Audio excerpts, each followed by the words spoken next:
B plus test series में आपका स्वागत है। इस वीडियो में हम भारतीय संविधान के मौलिक कर्तव्यों की एक गिनती यात्रा शुरू करते हैं। हम 42वें संशोधन से लेकर आधुनिक न्यायिक व्याख्या तक के सफर को देखेंगे। मौलिक अधिकार, नीति निर्देशक तत्व और मौलिक कर्तव्य संविधान के 3 महत्वपूर्ण स्तंभ हैं।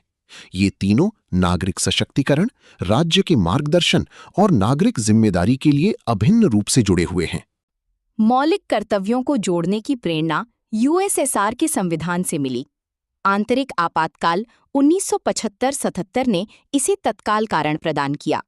सरदार स्वर्ण सिंह समिति ने इसकी सिफारिश की और इसे 42वें संशोधन अधिनियम 1976 द्वारा जोड़ा गया।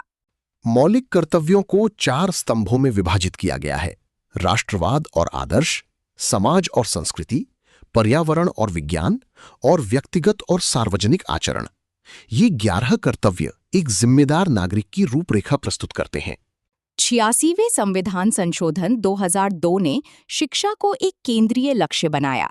इसने अनुच्छेद 21A मौलिक अधिकार, अनुच्छेद 45 नीति निर्देशक तत्व और अनुच्छेद 51A के मौलिक कर्तव्य को जोड़ा, जो शिक्षा के लक्ष्य को एक साथ पिरोते हैं। स्वर्ण सिंह समिति ने कर्तव्यों के उल्लंघन पर सजा और कर भुगतान को मौलिक कर्तव्य बनाने की सिफारिश की थी। हालांकि सरकार ने इन्हें अस्वीकार कर दिया ताकि कर्तव्यों का स्वरूप दंडात्मक के बजाय नैतिक और मार्गदर्शक बना रहे। मौलिक कर्तव्य सीधे न्याय संगत नहीं हैं और उनके उल्लंघन पर सीधे रिट जारी नहीं की जा सकती। हालांकि संसद कानून बनाकर उन्हें लागू कर सकती है और अदालतें कानूनों की संवैधानिक वैधता परखने के लिए इनका उपयोग करती हैं।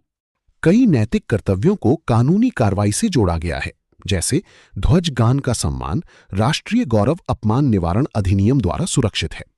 पर्यावरण संरक्षण और सार्वजनिक संपत्ति की सुरक्षा भी संबंधित अधिनियमों के तहत कवर की जाती है। AIIMS छात्र संघ मामले 2001 में सुप्रीम कोर्ट ने संस्थागत आरक्षण इंस्टीट्यूशनल रिजर्वेशन बनाम छात्रों की योग्यता के विवाद पर फैसला सुनाया। न्यायालय ने सुपर आरक्षण को असंवैधानिक घोषित किया। अनुच्छेद 51A(j) का उपयोग करते हुए ये स्पष्ट किया कि संस्थागत आरक्षण राष्ट्र की उत्कृष्टता में बाधा डालता है। MC मेहता मामले में संयुक्त पठन हार्मोनियस कंस्ट्रक्शन का उपयोग किया गया। न्यायालय ने अनुच्छेद 21 जीवन का अधिकार और 51A(g) पर्यावरण की रक्षा को एक साथ पढ़ा, जिससे हानिकारक औद्योगिक गतिविधियों पर रोक लगाई गई।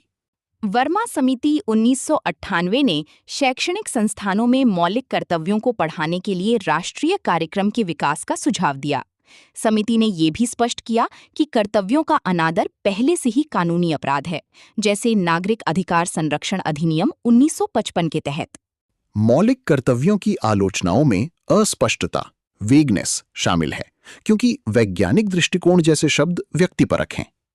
आलोचकों ने अधिकारों के साथ समानता बनाए रखने के लिए इन्हें भाग 4 की बजाय भाग 3 के बाद रखने का तर्क दिया। महत्वपूर्ण नागरिक कर्तव्य जैसे मतदान और कर भुगतान को शामिल नहीं किया गया। 21वीं सदी में अनुच्छेद 51A की प्रासंगिकता बढ़ गई है। डिजिटल नागरिकता के युग में वैज्ञानिक दृष्टिकोण विकसित करना आवश्यक है।